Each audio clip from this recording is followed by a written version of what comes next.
I wanted to say a thank you to Rachel and Sean for your welcoming today. Thank you for grounding us all, for being here together.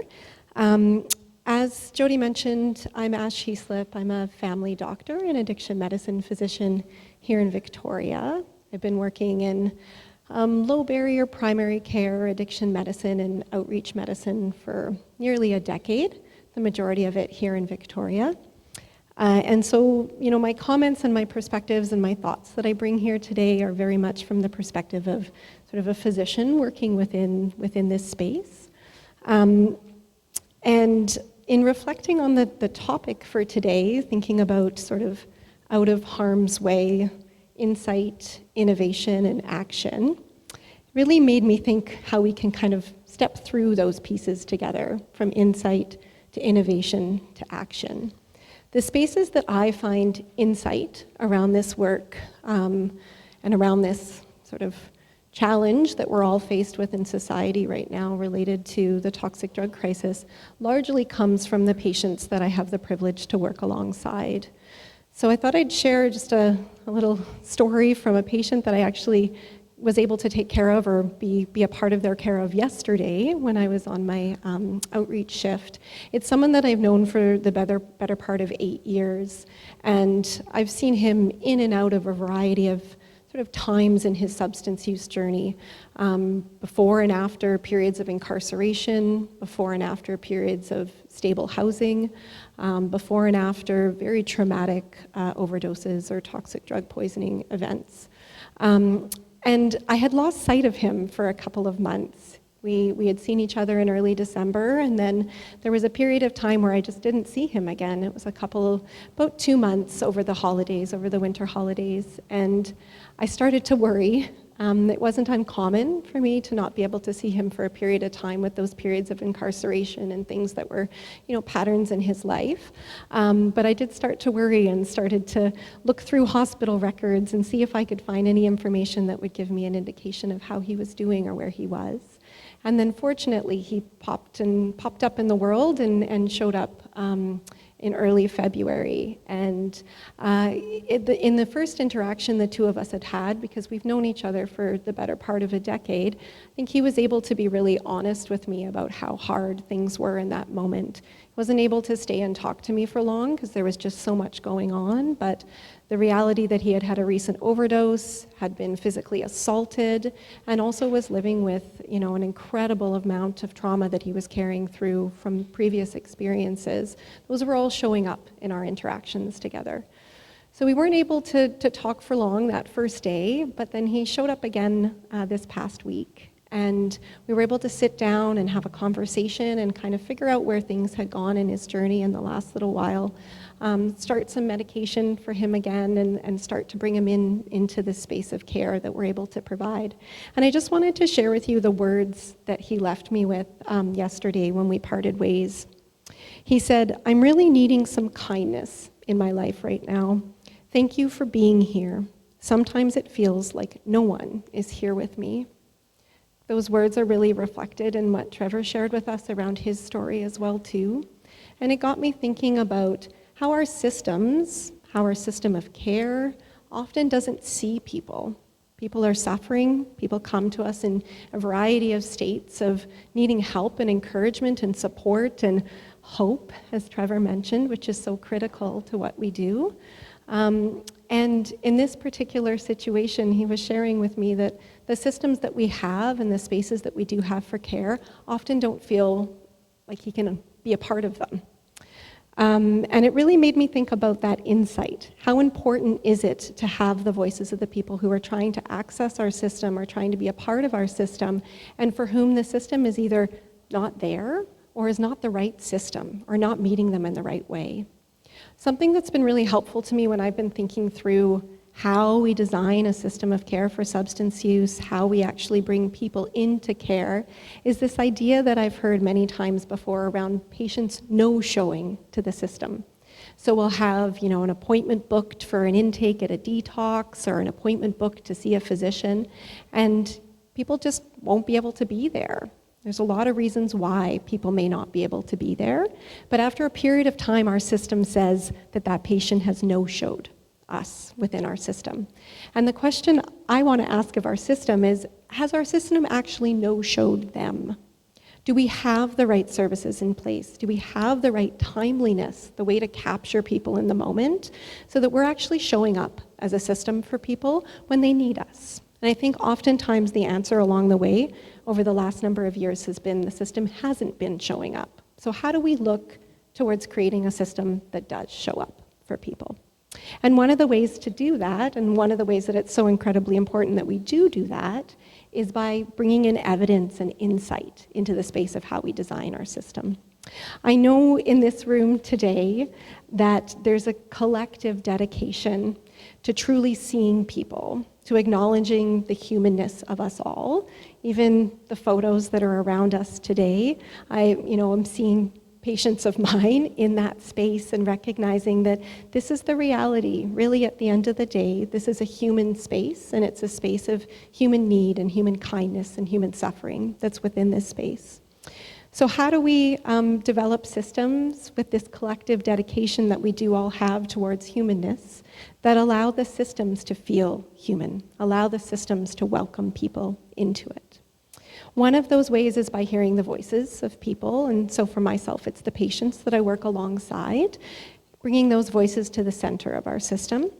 Another way is to bring in a variety of forms of evidence that we have around how we do the care well.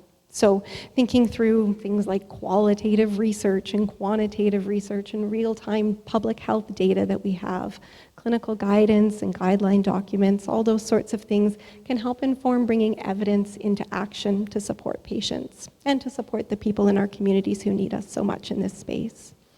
However, the public narrative around substance use has become so deeply polarized, oversimplified, and in some ways rooted in misperception or opinions, that it's sometimes hard to bring that human-driven insight as well as evidence into these spaces.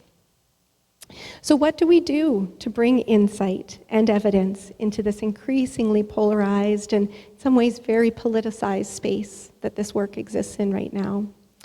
Well, we use evidence to guide our interventions while also generating new knowledge to hopefully improve the care that we are able to provide.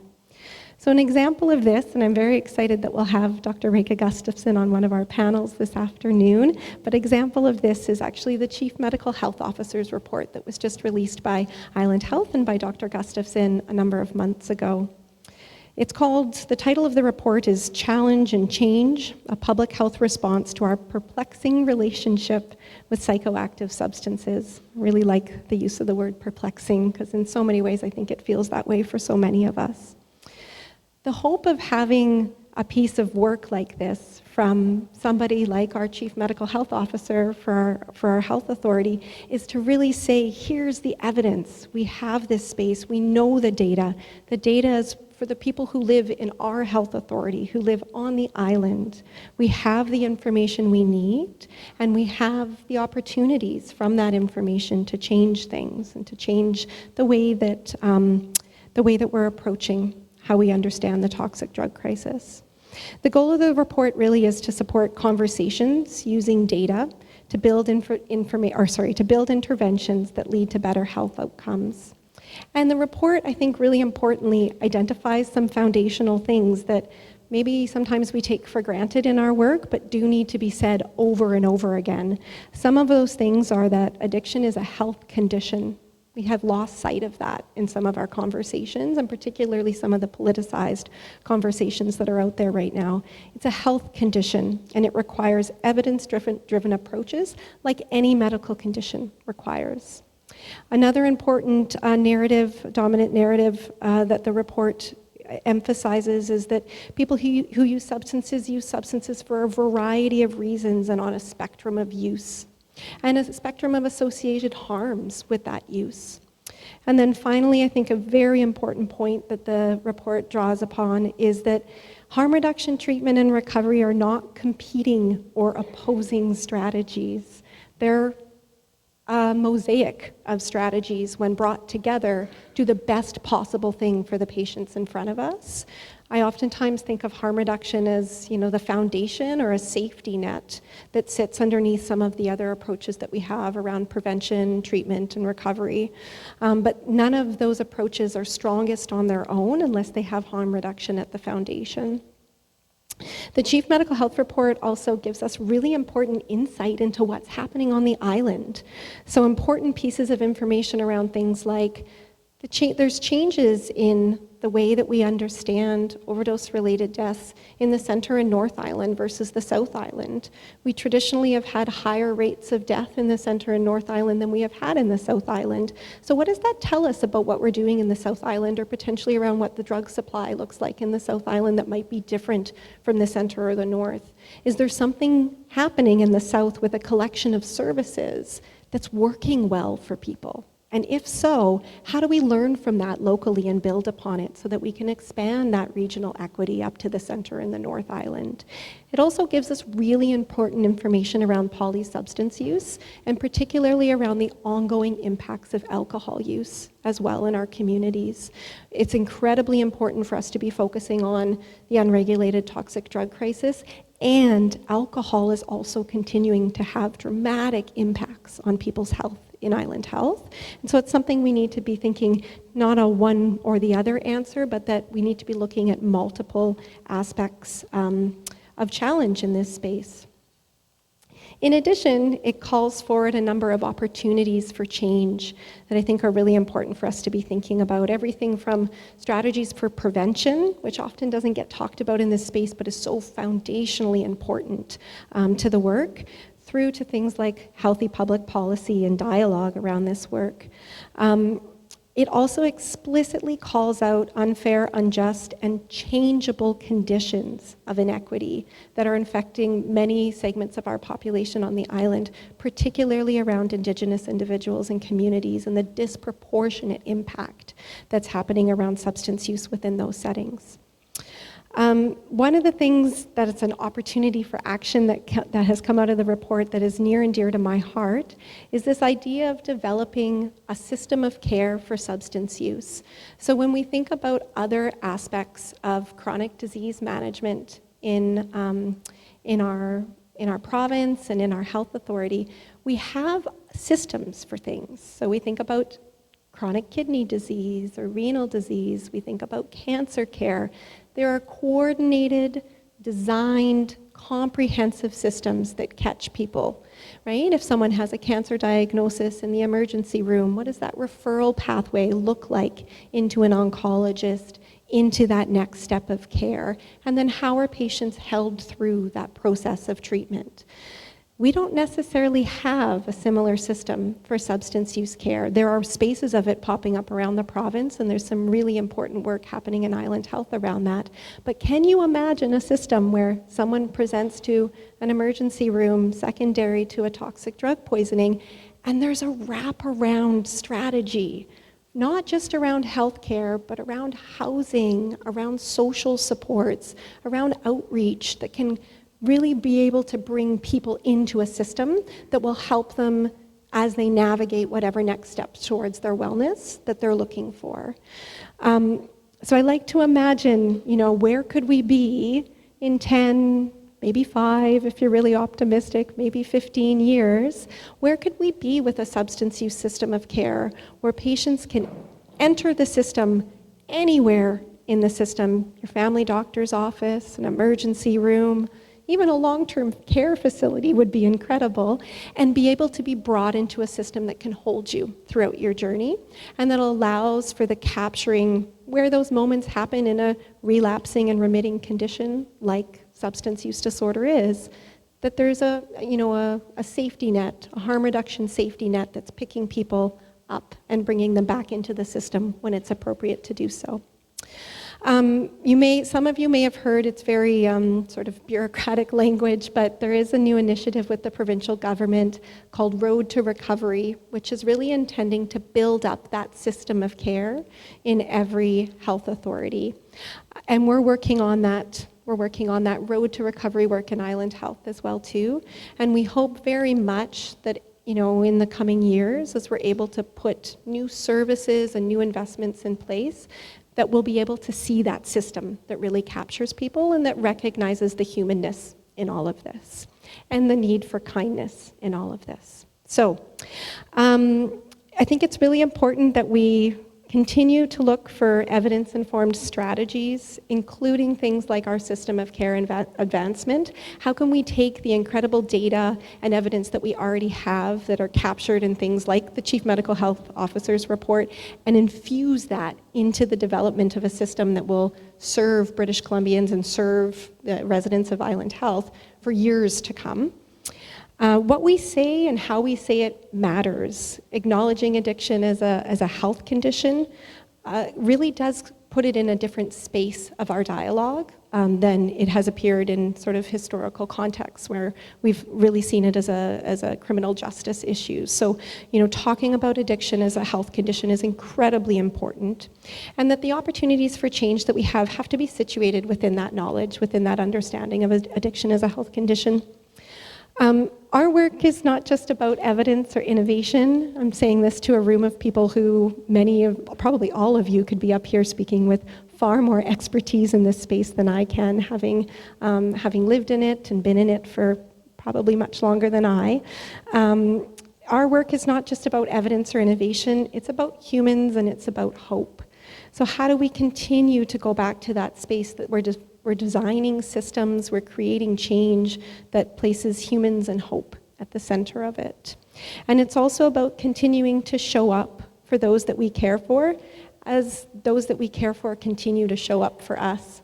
So I had, lost the track of that patient for a couple of months, and there he was again, continuing to show up, continuing to take the stance of saying, I'm taking care of myself, I'm here to talk to you, I'm here to figure out what my next step towards wellness is. So how do we honor that incredible courage and resiliency? How do we actually create opportunities that people feel like they're having a deep connection into the care that we're trying to offer? So let's figure out how we show up. Let's figure out how that system starts to move away from that notion of no-showing and really showing up for the people we care for.